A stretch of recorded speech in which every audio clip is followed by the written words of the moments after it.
Hello friends, infinite coding में आप लोगों का स्वागत। आज के इस वीडियो में हम देखेंगे कि कैसे हम जेएनएआई एप्लीकेशन डेवलप करेंगे with the help of Gemini server. Right, तो लास्ट क्लास में हम लोगों ने देखा था कि ओपन एआई सर्वर के साथ कैसे कनेक्ट करेंगे, और जो कि हमने सक्सेसफुली एग्जीक्यूट करके भी देख लिया था इनपुट पास करके। ठीक है, तो इस वीडियो में हम देखेंगे सेम प्रोग्राम को हम जेमिनी के साथ कैसे कनेक्ट करेंगे। ठीक है, तो सेम यहाँ पे भी सेम इम्प्लीमेंटेशन है। मतलब यहाँ पे भी दो स्टेप्स हमें फॉलो करना पड़ेगा। पहला स्टेप्स है जहाँ पे हमें एक एपीआई की ज़रूरत पड़ेगी, और सेकंड स्टेप में हमें एक मॉड्यूल की ज़रूरत पड़ेगी। ठीक है, तो लास्ट टाइम हमने क्या किया था, हमने एक ओपन एआई मॉड्यूल इंस्टॉल किया था। ओपन एआई मॉड्यूल इसलिए इंस्टॉल किया था क्योंकि हमें ओपन एआई सर्वर के साथ कनेक्ट करना था। इस वक्त इस प्रोग्राम में हम क्या करेंगे, हम जेमिनी सर्वर के साथ कनेक्ट करेंगे। तो हमें जेमिनी के लिए एक रेस्पेक्टिव मॉड्यूल है जो कि गूगल ने बनाया है, तो उसको हमें इंस्टॉल करना पड़ेगा। वो मॉड्यूल का क्या नाम है, कैसे इंस्टॉल करना है, जो कि मैं स्टेप बाय स्टेप अभी आपको करके दिखाऊंगा। ठीक है, और तो ठीक है, तो स्टेप वन में यहाँ पे एक एक करके स्टेप लिखता हूँ। स्टेप वन में हमें एपीआई की ज़रूरत पड़ेगी, और स्टेप टू में हमें एक मॉड्यूल को इंस्टॉल करने की ज़रूरत पड़ेगी। ठीक है, तो पहले मैं स्टेप वन यहाँ पे लिखता हूँ।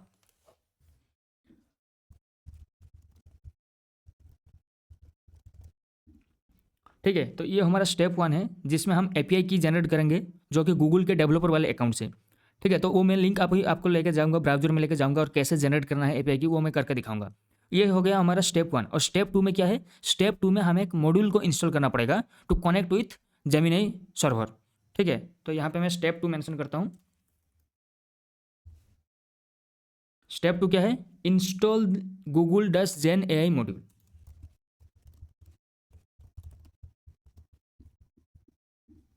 ठीक है, ये हमारा स्टेप टू है। बहुत सिंपल है, राइट, क्योंकि हमने ऑलरेडी सेम अप्रोच हमने लास्ट प्रोग्राम में करके देख लिया था, तो इसमें कोई डाउट नहीं रहेगा। ठीक है, सिर्फ इसके हिसाब से हमें इम्प्लीमेंटेशन करना पड़ेगा। वहाँ पे जैसा मेथड इम्प्लीमेंटेशन था, यहाँ पे भी सेम मेथड इम्प्लीमेंटेशन होगा। बस यहाँ पे मेथड का नाम अलग हो जाएगा। वहाँ पे भी एपीआई की था, यहाँ पे भी एपीआई की है। ठीक है, तो मैं एक एक करके अभी ब्राउजर में लेकर जाता हूँ और एक एक स्टेप्स को मैं इंप्लीमेंट करके दिखाता हूँ। ठीक है, तो पहले हमें एपीआई की जनरेट करना है। तो एपीआई की कैसे जनरेट करना है, उसके लिए आपको पहले ब्राउजर में जाना है और टाइप करना है गूगल फॉर डेवलपर्स। ठीक है, तो जैसे ही आप गूगल फॉर डेवलपर्स टाइप करेंगे तो आपको पहला एक लिंक मिलेगा। इस लिंक में आपको जाना है, और जैसे ही आप जाएंगे तो यहाँ पे एक प्रोडक्ट्स का ऑप्शन मिलेगा। प्रोडक्ट्स के अंडर एक जेमिनी एपीआई ऑप्शन है। ठीक है, तो इसमें आपको क्लिक करना पड़ेगा।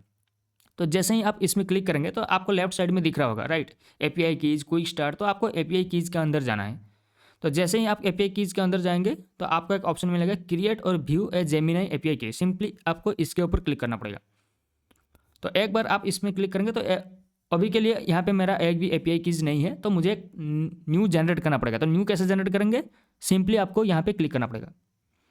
ठीक है, तो जैसे ही आप क्लिक करेंगे तो आपको एक कोई भी एक नाम आप दे सकते हैं, कोई भी रैंडम सा नाम दे सकते हैं, और उसके बाद आपको क्रिएट की में क्लिक करना पड़ेगा। तो आपको आपको एपीआई की मिल जाएगा। ठीक है, तो मैं यहाँ पे एक सिंपल नाम देता हूँ कि IC_Gemini_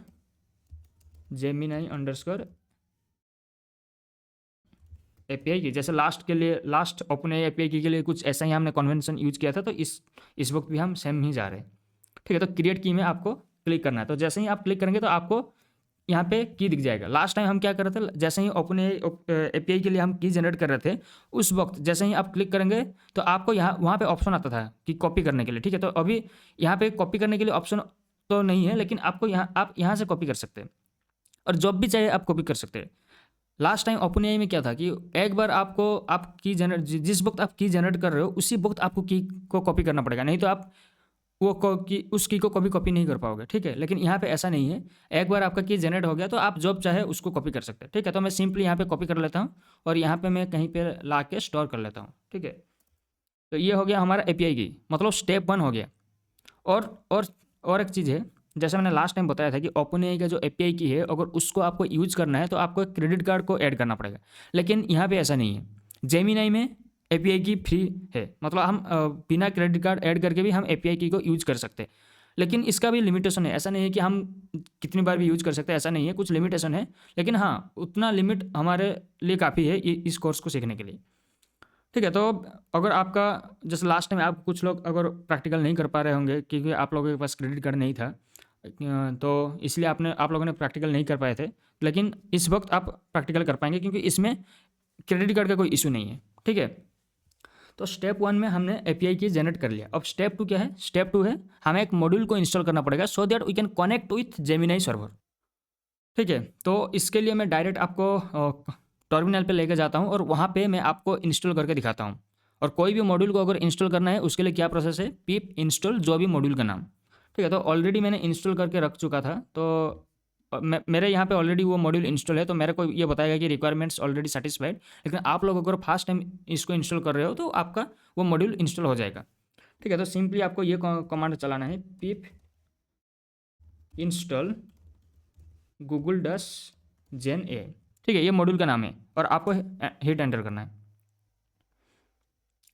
ठीक है, तो ऑलरेडी मेरा ये इंस्टॉल हो गया है। जैसे यहाँ पे आपको मैसेज दिख रहा होगा, रिक्वायरमेंट ऑलरेडी सेटिस्फाइड, क्योंकि ये ऑलरेडी इंस्टॉल्ड था। ठीक है, तो ये हो गया। ठीक है, तो स्टेप 1 भी कंप्लीट हो गया और स्टेप 2 भी कंप्लीट हो गया। और स्टेप 3 क्या है? स्टेप 3 है हम डायरेक्ट कोड लिखना शुरू करेंगे। ठीक है, तो लास्ट टाइम ओपन एआई में भी सेम प्रोसेस था कि स्टेप 1 में हम एपीआई की जनरेट कर रहे थे और स्टेप 2 में हम मॉड्यूल इंस्टॉल कर रहे थे। तो सेम प्रोसेस यहाँ पे भी है, सिर्फ मॉड्यूल्स का नाम अलग है, एपीआई की अलग है। ठीक है, मतलब इसके हिसाब से सारे प्रोसेस हैं। ठीक है, तो मैं डायरेक्ट आपको कोड एडिटर में लेकर जाता हूँ और वहाँ पे मैं कोड लिख के दिखाता हूँ कि कैसे हम सेम प्रोग्राम जो लास्ट टाइम हमने इंप्लीमेंट किया था ओपन एआई के लिए, सेम प्रोग्राम को हम जेमिनाई में कैसे कन्वर्ट करेंगे।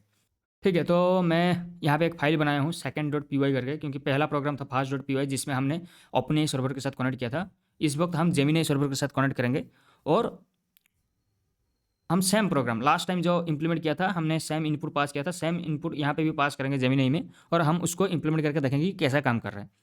ठीक है, तो यहाँ पे भी सेम है, हमें जो मॉड्यूल इंस्टॉल किया पहले उस मॉड्यूल को हमें इंपोर्ट करना पड़ेगा। ठीक है, तो पहले मैं लिखता हूँ लाइन, उसके बाद मैं समझाऊंगा कि इस लाइन का मतलब क्या है। फ्रॉम गूगल इंपोर्ट जेन ए। ठीक है, मॉड्यूल हमने क्या इंस्टॉल किया था, गूगल डैश जेन ए आई, लेकिन इंपोर्ट हम जब जैसे कर रहे हैं from Google import gen A आई, इसका मतलब एक आउटर मॉड्यूल है गूगल नाम का, उसके अंदर एक इनर मॉड्यूल है जेन ए आई, उसको हम इंपोर्ट कर रहे हैं। उसको क्यों इंपोर्ट कर रहे हैं? क्योंकि उसके अंदर एक क्लास है, क्लाइंट नाम का एक क्लास है, क्योंकि हमें उसका ऑब्जेक्ट बनाना पड़ेगा। उसका जब ऑब्जेक्ट बनाएंगे तब जाके हम जेमिनाई सर्वर के साथ कनेक्ट कर पाएंगे, तो इसलिए हमें जेन ए आई मॉड्यूल को इंपोर्ट करना पड़ रहा है। ठीक है, मैं सेकंड लाइन लिखता हूँ तब जाके आपको समझ में आ जाएगा कि इस लाइन का मतलब क्या है और इस लाइन को हम इंपोर्ट क्यों कर रहे हैं।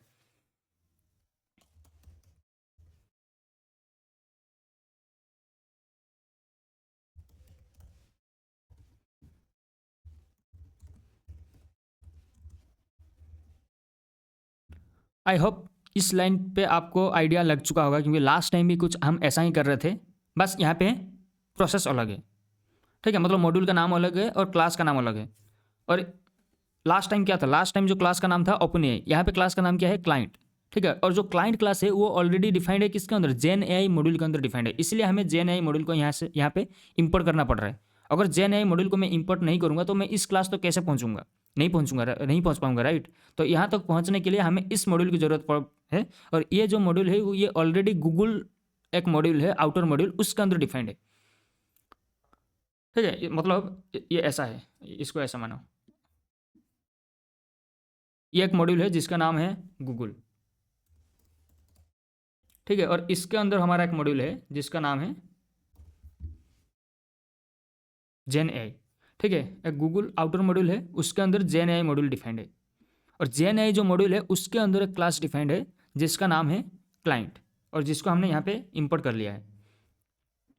ठीक है, तो जेन एआई डॉट क्लाइंट जैसे मैंने बोला, क्लाइंट क्लास का ऑब्जेक्ट बन गया, और क्लाइंट क्लास का जो ऑब्जेक्ट है वो हमसे कीवर्ड आर्गुमेंट एक्सपेक्ट करता है जिसका नाम है एपीआई अंडरस्कोर की, और एपीआई अंडरस्कोर की में हमें वही की पास करना पड़ेगा जो कि हमें अभी जेमिनाई सर्वर से मिला था। ठीक है, तो मैं एक काम करता हूँ, मैं यहाँ से एपीआई की को कॉपी कर लिया और इसको लेके मैं यहाँ पे पेस्ट कर दिया। ठीक है, तो हमने क्लाइंट ऑब्जेक्ट भी बना लिया है। क्लाइंट ऑब्जेक्ट बनने के बाद क्या करना पड़ेगा, क्लाइंट ऑब्जेक्ट बनने के बाद हमें एक मेथड को कॉल करना पड़ेगा, जिस मेथड को हमें 2 आर्गुमेंट पास करना पड़ेगा। एक है मॉडल, मतलब जो मॉडल हम यूज करना चाहते हैं, और दूसरा है प्रॉम्प्ट या फिर इनपुट, जो इनपुट हम एलएलएम मॉडल को पास करना चाहते हैं। ठीक है, तो मैं यहाँ पे लिखता हूँ client dot models dot generate underscore content, मैं इसका स्पेलिंग आई थिंक ये client dot models dot generate underscore content, और ये हमसे 2 कीवर्ड आर्गुमेंट लेता है। पहला कीवर्ड आर्गुमेंट का नाम है मॉडल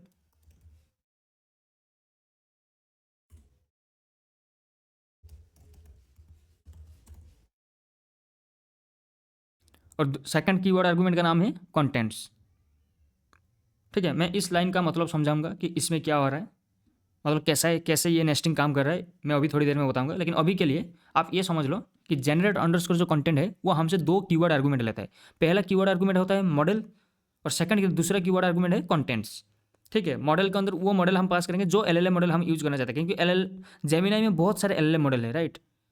तो हम कौन सा मॉडल यूज करना चाहते हैं उस मॉडल का नाम हम यहाँ पे पास करते हैं। अगर आपको जानना है कि जेमिनाई में कितने सारे मॉडल्स है, अगर जानना है तो आप सिंपली यहाँ पे आना है आपको, जो अभी हमने एपीआई की जनरेट किया था, आपको बस बैक जाना है और यहाँ से आपको मिल जाएगा। यहाँ पे मॉडल्स के नीचे जितने जो भी मॉडल्स आपको यूज़ करना है तो यहाँ पे सारे मॉडल्स आपको मिल जाएगा एक एक करके। लेकिन हाँ, सारे मॉडल्स से फ्री नहीं है, क्योंकि हम फ्री वाला वर्जन यूज़ कर रहे हैं। ठीक है, तो आपको वो भी चेक करना पड़ेगा कि कौन सा मॉडल फ्री है और कौन सा मॉडल फ्री नहीं है। जो फ्री नहीं है हम वही वाला यूज़ करेंगे, क्योंकि हमने क्रेडिट कार्ड ऐड नहीं किया है। अगर आपको जो फ्री नहीं है उसको भी अगर यूज़ करना है तो आप इसका बिलिंग यूज ऐड कर सकते हैं। आप क्रेडिट कार्ड ऐड करके फिर कोई भी मॉडल आपको यूज़ करना है आप वो यूज़ कर सकते हैं। ठीक है, तो हम फ्री वाला वर्जन यूज़ करेंगे, तो इसलिए फ्री वाला मैं मॉडल यहाँ पे मेंशन करता हूँ। मैं लिखता हूँ यहाँ पे जेमिनाई 2.5 प्लस। ठीक है, ये एक जेमिनाई का एक मॉडल है जो कि फ्री है, और आप लोग भी इसको यूज़ कर सकते हैं। ठीक है, और कंटेंट्स में क्या पास करना है, कंटेंट्स में वो इनपुट पास करना है जो बेसिकली हम एलएलएम को देते हैं, जो जेमिनाई को देते हैं, जब या फिर चार्ट जीपीटी को जो देते हैं कि who is the prime minister of India, तो सेम इनपुट हम यहाँ पे भी पास करेंगे, who is the PM of India. ठीक है, तो हमारा मेथड रेडी है। जनरेट अंडरस्कोर कंटेंट में मैंने कॉल किया, और जनरेट अंडरस्कोर कंटेंट मेथड क्या करता है कि हमें एक ऑब्जेक्ट रिटर्न करता है। ठीक है, तो मैंने उसको स्टोर कर लिया रेस्पॉन्स ऑब्जेक्ट में, और रेस्पॉन्स ऑब्जेक्ट के अंदर जो आउटपुट है उसको अगर हमें फैच करना है तो उसका एक प्रॉपर्टी है, उसका नाम है टेक्स्ट।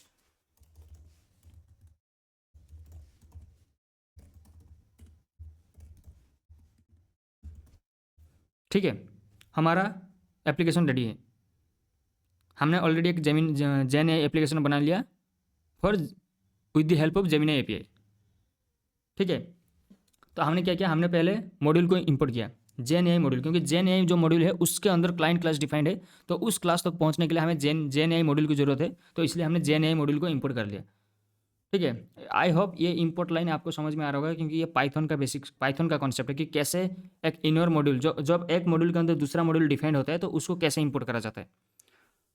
ठीक है, मैं डायरेक्ट इसको ऐसा भी लिख सकता था कि इंपोर्ट गूगल, लेकिन उस केस में मुझे क्या करना पड़ता, मुझे हर जगह में google.jni लिखना पड़ता। ठीक है, तो मैं इससे बचने के लिए मैंने क्या किया, मैंने गूगल के अंदर जो JNAI मॉड्यूल है मैं डायरेक्ट उसको इंपोर्ट कर लिया, सो दैट मैं मुझे क्या करना पड़ेगा, मुझे JNAI.client करना पड़ेगा, ना कि google.jni। ठीक है, तो वो मैंने फर्स्ट लाइन पे मैंने इंपोर्ट कर लिया, और सेकंड लाइन पे मैं क्या कर रहा हूँ, सेकंड लाइन पे मैं क्लाइंट का ऑब्जेक्ट बना रहा हूँ, क्लाइंट क्लास का ऑब्जेक्ट बना रहा हूँ। वो क्लाइंट क्लास जो जेएनआई मॉड्यूल के अंदर डिफाइंड है, और क्लाइंट क्लास का जो ऑब्जेक्ट बनाते हैं उसको हमें कीवर्ड आर्गुमेंट पास करना पड़ता है जिसका नाम है एपीआई अंडरस्कोर की, और एपीआई अंडरस्कोर की को हम वही वैल्यू पास करते हैं जो एपीआई की हमें जेमिनाई से हमने जनरेट किया था। ठीक है, तो वो भी मैंने पास कर लिया, मेरा क्लाइंट ऑब्जेक्ट बन गया। अब जैसे ही मेरा क्लाइंट ऑब्जेक्ट बना, अब क्लाइंट ऑब्जेक्ट को यूज करके मुझे एक मेथड को कॉल करना पड़ेगा, जनरेट अंडरस्कोर कंटेंट, और उसको हमें दो आर्गुमेंट पास करना पड़ेगा, दो कीवर्ड आर्गुमेंट, एक है मॉडल और दूसरा है कंटेंट्स। वो भी मैंने कर दिया, और जैसे ही मैंने कर दिया वो जनरेट अंडरस्कोर कंटेंट क्या करेगा, इस क्वेश्चन, ये जो मैंने क्वेश्चन पास किया, ये क्वेश्चन को इस मॉडल को पास करेगा, और ये मॉडल जो भी मुझे आउटपुट दे रहा है, जो भी जनरेट कंटेंट को आउटपुट मिल रहा है, वो जनरेट अंडरस्कोर कंटेंट मुझे क्या करेगा, मुझे रिटर्न करेगा इस रेस्पॉन्स ऑब्जेक्ट में। ठीक है, अब मुझे ऑब्जेक्ट मिल गया, मुझे आंसर का ऑब्जेक्ट मिल गया, उस ऑब्जेक्ट के अंदर से मुझे वो आंसर फाइंड आउट करना है जो एलएलएम मॉडल ने वो आंसर दिया था। क्योंकि एलएल यहाँ पे जो जनरेट अंडरस्कोर कंटेंट जो ऑब्जेक्ट रिटर्न करता है, ऐसा नहीं कि उसके अंदर सिर्फ आंसर है, आंसर के साथ साथ और भी बहुत कुछ है, लेकिन मुझे वो सब चीज़ों की जरूरत नहीं है, मुझे सिर्फ और सिर्फ आंसर को प्रिंट करना है। तो आंसर कैसे प्रिंट करेगा, उसके अंदर एक प्रॉपर्टी है, टेक्स्ट नाम का एक प्रॉपर्टी है। ठीक है, तो उसको हम प्रिंट अगर करना है तो हमें ऐसे लिखना पड़ेगा, रेस्पॉन्स डॉट टेक्स्ट। ठीक है, तो हमारा कोड अब रेडी है, मैं पहले इसको एग्जीक्यूट करके दिखाता हूँ, उसके बाद इस लाइन का एग्जीक्यूशन थोड़ा बहुत बताऊंगा, और उसके बाद हम इसको प्रीवियस जो प्रोग्राम हमने बनाया था ओपन एआई के लिए उसके साथ हम कंपेयर करेंगे। आपको दिख रहा होगा ऑलमोस्ट सेम है, सिर्फ और सिर्फ मेथड्स क्लास का नाम डिफरेंट है। ठीक है, तो पहले मैं इसको एग्जीक्यूट करता हूँ। ठीक है, तो इसको कैसे एग्जीक्यूट करेंगे, सिंपल, पाइथन जो भी हमारा फाइल का नाम है, फाइल का नाम क्या है, second.py, हिट एंटर। ठीक है, आप ये वार्निंग को इग्नोर कर सकते हो, इसको फोकस करने की जरूरत नहीं है, आप सिर्फ आंसर को देखो। यहाँ पे देखो, ये हमारा आंसर है। ठीक है, अगर ये आपको कन्फ्यूज कर रहा है तो मैं यहाँ पे 2 प्रिंट लाइन और भी ऐड कर देता हूँ, so that we can differentiate. ठीक है, मैंने 2 प्रिंट लाइन फिर से ऐड कर दिया और फिर से इसको एग्जीक्यूट करके देखते हैं।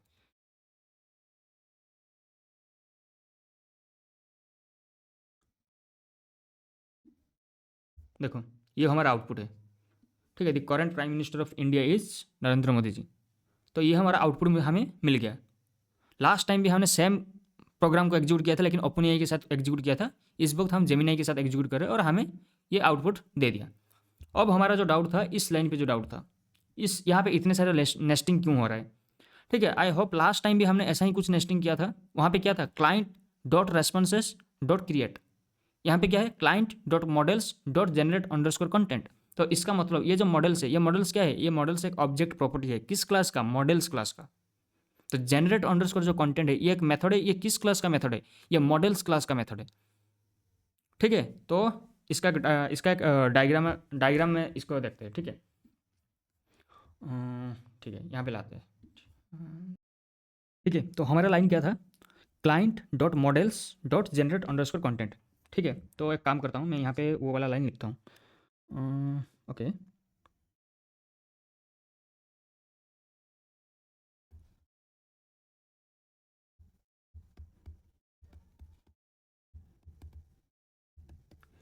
ठीक है, तो पहला पहला जो क्लाइंट है, ये तो आपको समझ में आ गया होगा। ये एक ऑब्जेक्ट है, किस क्लास का, क्लाइंट ऑब्जेक्ट का, क्लाइंट क्लास का, सॉरी। ठीक है, ये कैसा था, जेन ए आई डॉट क्लाइंट, ये ऐसा बना था, राइट, जिसको क्लाइंट पॉइंट कर रहा था। तो क्लाइंट तो समझ में आ गया होगा। क्लाइंट तो एक सिंपल नॉर्मल ऑब्जेक्ट है जो कि क्लाइंट क्लास का ऑब्जेक्ट है। ये जो मॉडल्स है, ये किस क्लास का ऑब्जेक्ट है, ये है मॉडल्स क्लास का ऑब्जेक्ट है।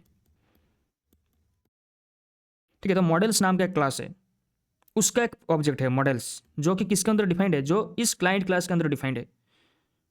ठीक है, एक क्लाइंट क्लास है जिसके अंदर मॉडल्स नाम का प्रॉपर्टी डिफाइंड है, और उसके थ्रू हम जनरेट अंडरस्कोर कंटेंट को हम कॉल कर रहे हैं। ठीक है, तो मैं एक काम करता हूँ, मैं थोड़ा ऊपर स्क्रॉल करता हूँ, यहाँ पे मैं समझाता हूँ। सपोज मान लो यहाँ पे मेरा क्लाइंट क्लास है। ठीक है, मतलब ये ऐसा है, क्लास क्लास क्लाइंट। ठीक है, ऐसा हमारा क्लाइंट क्लास डिफाइंड है। और अगर हर क्लास के अंदर हमारे पास एक कंस्ट्रक्टर होता है। ठीक है, डेफ इनिट, इसको मैं ऐसे ही छोड़ देता हूँ। और इसके अंदर क्या है, इसके अंदर एक मॉडल्स नाम का प्रॉपर्टी डिफाइंड है, ऐसा। ठीक है, तो क्लाइंट क्लास जो है, क्लाइंट क्लास जो है, उसके अंदर एक मॉडल्स नाम का एक प्रॉपर्टी डिफाइंड है। और ये मॉडल्स किस क्लास का ऑब्जेक्ट है, ये मॉडल्स मॉडल्स क्लास का ऑब्जेक्ट है। तो इसका मतलब मॉडल्स जो एक क्लास है, ये यहाँ पे डिफाइंड है। ठीक है, तो यहाँ पे मॉडल्स क्लास डिफाइंड है, तो डेफिनेटली इसके अंदर भी एक कंस्ट्रक्टर बैठा होगा,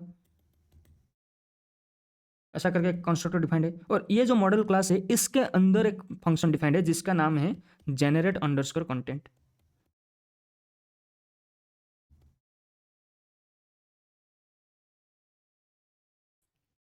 ठीक है, तो इसीलिए हम क्या करते हैं, हम ऐसा बोलते हैं, राइट, क्लाइंट, क्लाइंट का कौन था, क्लाइंट क्लाइंट क्लास का ऑब्जेक्ट था। मैंने जो बोला क्लाइंट डॉट मॉडल्स, तो इस मॉडल्स को पॉइंट कर रहा है। क्लाइंट डॉट मॉडल्स मीन्स इस मॉडल्स की बात हो रही है। और मॉडल्स जो है वो खुद मॉडल क्लास का ऑब्जेक्ट है। तो मैंने जो डॉट बोल के जेनरेट अंडरस्कोर कंटेंट बोला, तो वो किसको पॉइंट कर रहा है, वो इसको पॉइंट कर रहा है। ठीक है, तो जेनरेट अंडरस्कोर जो कंटेंट है, वो एक मेथड है जो मॉडल क्लास का मेथड है, क्लाइंट क्लास का मेथड नहीं है। ठीक है, तो इसीलिए हमें क्लाइंट, हम direct client dot generate underscore content भी नहीं बोल सकते, क्योंकि जनरेट अंडरस्कोर जो कंटेंट है वो मॉडल क्लास का मेथड है। तो वहाँ तक जाने के लिए हमें तो मॉडल क्लास का ऑब्जेक्ट तो चाहिए ही चाहिए। ठीक है, और मॉडल क्लास का ऑब्जेक्ट हमें बनाने की जरूरत नहीं है। मॉडल क्लास का ऑब्जेक्ट ऑलरेडी बन के बैठा है, ऑलरेडी क्लाइंट क्लास के अंदर डिफाइंड है, तो हमें सिर्फ उसको एक्सेस कर लेना है। ठीक है, तो जब हमने बोला क्लाइंट डॉट मॉडल्स मीन्स इस मॉडल्स की बात हो रही है, डॉट जनरेट अंडरस्कोर कंटेंट मतलब इसकी बात हो रही है। ठीक है, आई होप आपको ये ऊप्स का जो पैटर्न है आपको समझ में आ गया होगा। मतलब हमारे पास 2 क्लास डिफाइंड है, एक है क्लाइंट क्लास और एक है मॉडल्स क्लास।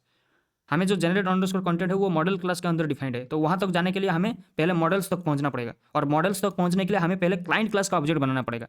और क्लाइंट क्लास का ऑब्जेक्ट हमने ऑलरेडी ऊपर बना लिया था, राइट, जो क्लाइंट इक्वल टू जैसा भी बोल के हमने ऐसा लिखा था, right, client equal to gen A I dot client. और फिर इसको हमने एपीआई की वगैरह पास किए थे। तो इस लाइन से हमारा क्लाइंट ऑब्जेक्ट बन गया था, और जैसे ही हमारा क्लाइंट ऑब्जेक्ट बना हमारे पास मॉडल्स का भी एक्सेस आ गया, क्योंकि ये मॉडल्स जो है ये इसी ऑब्जेक्ट का एक प्रॉपर्टी है। ठीक है, तो मतलब इसको हम ऐसा ही डायग्राम में समझ सकते हैं। मतलब ये सपोज मान लो यहाँ पे एक क्लाइंट क्लास का ऑब्जेक्ट है, ठीक है, ये हमारा क्लाइंट ऑब्जेक्ट है और जिसके अंदर मॉडल्स बैठा है। मॉडल्स एक प्रॉपर्टी है, ऑब्जेक्ट प्रॉपर्टी है, और इस क्लाइंट क्लास के अंदर बैठा है। और यहाँ पे हमारा मॉडल्स क्लास है और जिसके अंदर generate underscore content method defined है। ठीक है, मॉडल्स इसको पॉइंट कर रहे हैं। तो ऐसा ही एक ओवरऑल आइडिया आपको मिल चुका होगा। ठीक है, और जब हम लास्ट टाइम हमने बनाया था ओपन एआई के लिए, ओपन एआई में क्या था, ऐसा था right, client dot responses dot create, वहाँ पे भी कुछ ऐसा ही डिफाइन था राइट। तो सेम यहाँ पे सिर्फ प्रॉपर्टी का नाम डिफरेंट है। वहाँ पे था रेस्पॉन्सेस, यहाँ पे क्या है, यहाँ पे है मॉडल्स। वहाँ पे था क्रिएट, यहाँ पे क्या है, जनरेट अंडरस्कोर कंटेंट। सिर्फ मेथड्स का नाम डिफरेंट है, ऑब्जेक्ट प्रॉपर्टी का नाम डिफरेंट है, और कुछ भी डिफरेंट नहीं है, प्रोसेस सेम है। वहाँ पे भी हम जो क्लाइंट ऑब्जेक्ट बना रहे थे, ओपन एआई के जो ऑब्जेक्ट बना रहे थे, हम एपीआई की पास कर रहे थे। यहाँ पे क्लाइंट ऑब्जेक्ट बना रहे हैं हम, यहाँ पे एपीआई की पास कर रहे हैं। सेम प्रोसेस है राइट। तो दोनों में कोई डिफरेंस नहीं है। तो आई होप आपको वो वाला प्रोग्राम भी समझ में आ गया होगा और ये वाला प्रोग्राम भी समझ में आ गया होगा। दोनों सिंपल है। ठीक है, तो मैं लास्ट प्रोग्राम जो हमने बनाया था ओपन एआई के लिए, मैं यहाँ पे दिखाता हूँ। यहाँ पे देखो, लास्ट टाइम हमने क्या किया था, पहले हमने ओपन एआई क्लास को इंपोर्ट किया था, फिर हमने ओपन एआई ऑब्जेक्ट बनाया था जिसके अंदर हमने एपीआई की वगैरह पास किया। उसके बाद हमने क्या किया, client dot responses dot create. अभी क्या है, client dot models dot generate underscore content. Hierarchy as it is है, उप्स पैटर्न्स भी एज इट इज है, कोई डिफरेंस नहीं है। यहाँ पे हम दो कीवर्ड आर्गुमेंट पास कर रहे थे, यहाँ पे भी दो कीवर्ड आर्गुमेंट पास कर रहे थे। यहाँ पे पहला कीवर्ड आर्गुमेंट का नाम क्या था, मॉडल था। यहाँ पे पहला कीवर्ड आर्गुमेंट का नाम क्या है, मॉडल है, सेम है, कोई डिफरेंट नहीं। यहाँ पे पहला आर्गुमेंट का नाम क्या है, सेकंड कीवर्ड आर्गुमेंट का नाम क्या है, कंटेंट्स। यहाँ पे सेकंड कीवर्ड आर्गुमेंट का नाम क्या है, इनपुट। बस ये डिफरेंस है। और यहाँ पे जब हमें आउटपुट फेच करना है तो क्या क्या कर रहे हैं हम जेमिनी में, रेस्पॉन्स डॉट टेक्स्ट, और ओपन एआई में क्या है, response dot output underscore text. बस ये एक डिफरेंस है और कोई डिफरेंस नहीं है। ठीक है, तो हमने एक सिंपल सा जेन एआई एप्लीकेशन डेवलप कर लिया with open AI as well as with Gemini. ठीक है, तो आपको एक मन में एक डाउट आ रहा होगा कि जैसे हम ओपन एआई से जेमिनी की तरफ गए, हमारा कुछ प्रोसेस मतलब कुछ अप्रोच बदल गया राइट, मॉड्यूल का नाम बदल गया और ऑब्जेक्ट प्रॉपर्टी का नाम बदल गया। तो ऐसे भी और भी तो बहुत सारे एलएलएम मॉडल्स होंगे। मतलब हमने सिर्फ दो का एग्जांपल देखा, एक ओपन एआई का देखा और एक जेमिनी का देखा। और भी तो एलएलएम मॉडल्स है, लाइक क्लाउड हो गया, ग्रोक हो गया। तो क्या सारे के लिए अलग अलग कोड लिखना पड़ेगा? यस, सबके लिए अलग अलग कोड डिफाइंड है। तो क्या सबके लिए हमें अलग अलग क्लास या मॉडल्स जो भी है सब कुछ हमें याद करना पड़ेगा? देखो, हमें तो याद करने की ज़रूरत नहीं है। ठीक है, क्योंकि हमें जब भी कोई हम प्रोग्राम डिफाइन लिखते हैं हमें हमेशा डॉक्यूमेंटेशन के हिसाब से चलना पड़ता है। ठीक है, तो हम मोस्टली डॉक्यूमेंटेशन को फॉलो करते हैं कि डॉक्यूमेंटेशन में जैसा है हम ऐसा लिखते हैं। ठीक है, लेकिन यहाँ पे प्रॉब्लम ये है कि सपोज मान लो मैंने एक प्रोजेक्ट बनाया है, ठीक है, और जिसमें मैंने क्या कर रहा हूँ, मैं ओपन एआई का एलएलएम मॉडल यूज़ कर रहा हूँ। लेकिन सडनली अगर मेरा ऐसा एक रिक्वायरमेंट आया जिसमें मुझे क्या करना है, मुझे जेमिनी का मॉडल यूज़ करना पड़ेगा। तो मैं सेम प्रोग्राम, सपोज मान लो ये मेरा ओपन एआई का कोड है, ठीक है, और मैं चाहता हूँ कि मेरा सेम प्रोग्राम है, मुझे इसको जेमिनी में कन्वर्ट कर लेना है। तो कैसे करूँगा? अभी तो ये 4-5 लाइन का कोड है, तो आपको दिख रहा होगा कि ठीक है इसका इक्विवेलेंट कोड ये है। ठीक है, कोई डिफरेंस नहीं है, मतलब इतना ज़्यादा मुश्किल काम नहीं है। लेकिन अगर मान लो मेरा जो प्रोजेक्ट है वो 1000 लाइन का कोड है, 2000 लाइन का कोड है, तो उस टाइम पे क्या होगा? उस टाइम पे मुझे उसको मैनुअली कन्वर्ट करने में बहुत टाइम लगेगा राइट। तो इसी का सोल्यूशन है लांगचेन, जो हम आगे डिस्कस करेंगे। बहुत ही इंपॉर्टेंट टॉपिक है, मतलब one of the most important topic. ऐसे तो जेएनआई में बहुत सारे टॉपिक्स इंपॉर्टेंट ही है। ठीक है, तो मैं बस आपको थोड़ा ओवरव्यू दे रहा हूँ कि ये जो प्रॉब्लम जो अभी दिख रहा है कि जैसे ही मॉडल चेंज हो रहा है तो हमारा कोड बदल जा रहा है, एट्रीब्यूट्स बदल जा रहा है, क्लास नेम बदल जा रहा है, तो उसको हैंडल करने के लिए हमें लांगचेन मदद करेगा। अगर लांगचेन हमने सीख लिया तो लांगचेन को यूज करके हमें किसी भी अगर मॉडल के साथ अगर चेंज कनेक्ट करना है तो हम इजीली कर सकते हैं। अगर मान लो मैंने एक प्रोग्राम बनाया है 1000 लाइन का है with the help of open AI, और मुझे उसको जेमिनी में जाना है, तो सिर्फ स्लाइड चेंज करूँगा, वो जेमिनी में कन्वर्ट हो जाएगा। और वो कैसे होगा? वो विद द हेल्प ऑफ लांगचेन होगा। लांगचेन को जब यूज करेंगे तब जाके वो फैसिलिटी हमें मिलेगा, अब नहीं मिलेगा। ठीक है, अभी तो हमें मैनुअली ऐसा ही लिखना पड़ेगा। अगर हम ओपन एआई के साथ करना है तो ऐसा करना पड़ेगा, अगर जेमिनी के साथ करना है तो ऐसा करना पड़ेगा अभी के लिए। और नेक्स्ट 3 to 4 क्लासेस में ऐसा ही बताऊंगा, क्योंकि मैं सेम कोड को जेमिनी के साथ भी एग्जीक्यूट करके दिखाऊंगा और ओपन एआई के साथ भी एग्जीक्यूट करके दिखाऊंगा। और जैसा ही हम आगे बढ़ते जाएंगे तब मैं सिर्फ ओपन एआई में दिखाऊंगा, ठीक है, क्योंकि दोनों के साथ अगर मैं ऐसा ही करते रहूँगा तो कोर्स बहुत लंबा हो जाएगा, हम फिर बहुत टाइम लग जाएगा, ठीक है। और ऐसे भी हमें सारे मॉडल्स के साथ कम्युनिकेट करने की ज़रूरत है ही नहीं, क्योंकि लांगचन हम तो मोस्टली लांगचन ही यूज़ करेंगे, तो लांगचन जो भी यूज़ करेंगे तो ये सब चीज़ों की हमें ज़रूरत नहीं है, ठीक है। तो अभी कुछ स्टार्टिंग क्लासेस के लिए, कुछ प्रैक्टिकल्स के लिए हम 2 मॉडल्स में प्रोग्राम एग्जीक्यूट करके देखेंगे। सेम प्रोग्राम का हम ओपनएआई में भी करेंगे और जेमिनी में भी करेंगे, जेमिनी में भी इंप्लीमेंट करेंगे, ठीक है। और जैसे ही हम 2-3 क्लासेस और आगे चले जाएंगे, उसके बाद मैं सिर्फ और सिर्फ ओपनएआई के साथ इंप्लीमेंट करके दिखाऊंगा, ठीक है। आई होप आपको आज का प्रोग्राम ये समझ में आ गया होगा। और कुछ भी डाउट्स है, जो भी आपको अगर कुछ मतलब समझ में नहीं आ रहा है, आप कमेंट में बता सकते हैं, हम फिर नेक्स्ट क्लास में उसको डिस्कस करेंगे।